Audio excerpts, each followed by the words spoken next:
جو بندہ نماز کے بعد آیت الکرسی کی تلاوت کر لیتا ہے وہ اگلی نماز تک اللہ کی سپرداری میں آ جاتا ہے. اتنی بڑی خوشخبری ہے حدیث مبارکہ میں. کوئی بندہ اللہ کی سپرداری میں آ جائے اس سے بڑی اور گارنٹی کیا ہو سکتی ہے. اللہ فرماتے ہیں ان ینصرکم اللہ فلا غالب لکم، اگر اللہ تمہاری مدد کرے تو کوئی تم پر غالب نہیں آ سکتا. اب ہم پریشان پھرتے ہیں گھر کی وجہ سے، رزق کی وجہ سے، بے برکتی کی وجہ سے، اور اس کا علاج نبی علیہ السلام نے ہمیں بتلا دیا.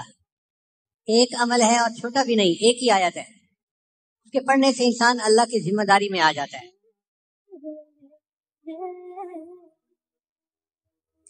اور ایک حدیث مبارکہ میں ہے کہ ہر نماز کے بعد جو بندہ آیت الکرسی پڑھتا ہے اس کے اور جنت کے درمیان صرف موت کا فاصلہ ہوتا ہے. کتنی بڑی خوشخبری ہے.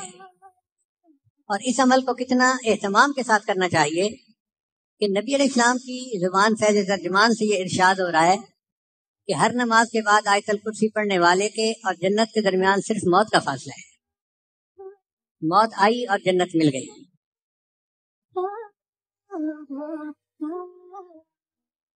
اور ایک حدیث مبارکہ میں آتا ہے کہ جو بندہ آیت الکرسی رات کو سوتے ہوئے پڑھ لیتا ہے اللہ تعالیٰ اس کی بھی حفاظت فرماتے ہیں، اس کے گھر والوں کی بھی حفاظت فرماتے ہیں، اور اس کے پڑوسیوں کی بھی حفاظت فرماتے ہیں. سبحان اللہ، کیا خوبصورت عمل ہے کہ بندے کی بھی حفاظت ہوتی ہے، اہل و عیال کی بھی، اور قریب کے گھر والوں کی بھی حفاظت ہو جاتی ہے. اس لیے اس عمل کو بہت اہتمام سے کرنے کی ضرورت ہے. سیدہ عائشہ رضی اللہ عنہا فرماتی ہیں کہ ایک اجنبی آیا اور اس نے نبی علیہ السلام سے پوچھا اے اللہ کے حبیب وسلم میرے رزق میں برکت نہیں ہے. یہ وہ شکایت ہے جو ہر بندہ ہی تقریباً آج کر رہا ہے. تو نبی علیہ السلام نے فرمایا کہ آیت الکرسی کہاں گئی؟ اگر تم آیت الکرسی پڑھ لو گے تو اللہ تمہارا کھانے اور سالن کے اندر برکت عطا فرما دیں گے. یعنی تم جتنا پکاؤ گے اہل خانہ اس کو سیر ہو کر کھائیں گے، ان کو کمی نہیں محسوس ہوگی.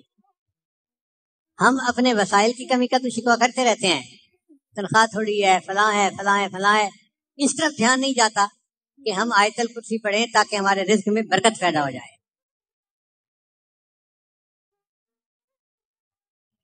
حضرت عبداللہ بن عباس عنہ فرماتے ہیں کہ نبی علیہ السلام نے فرمایا آیت الکرسی پڑھنے والے کو اللہ شکر کرنے والا دل، صدیقین کے اعمال اور نبیوں جیسا اجر عطا فرماتے ہیں.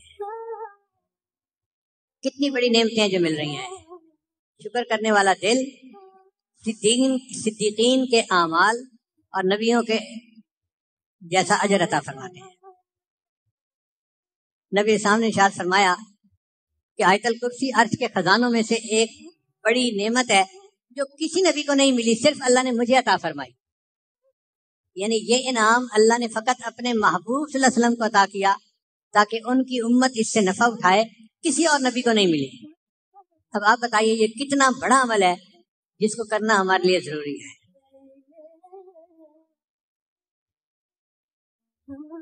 ایک حدیث مبارکہ میں ہے کہ نبی السلام نے ایک صحابی سے پوچھا کہ قرآن مجید کی عظیم ترین آیت کون سی ہے؟ ان کا جی آیت الکرسی. تو نبی السلام نے فرمایا مبارک ہو، اللہ تمہیں نے جو علم دیا ہے اس میں برکت ہو. اور ایک حدیث مبارکہ میں آتا ہے کہ اسم اعظم 3 صورتوں میں ہے. ایک سورہ بقرہ، دوسرا سورہ آل عمران اور تیسرا سورہ طٰہٰ.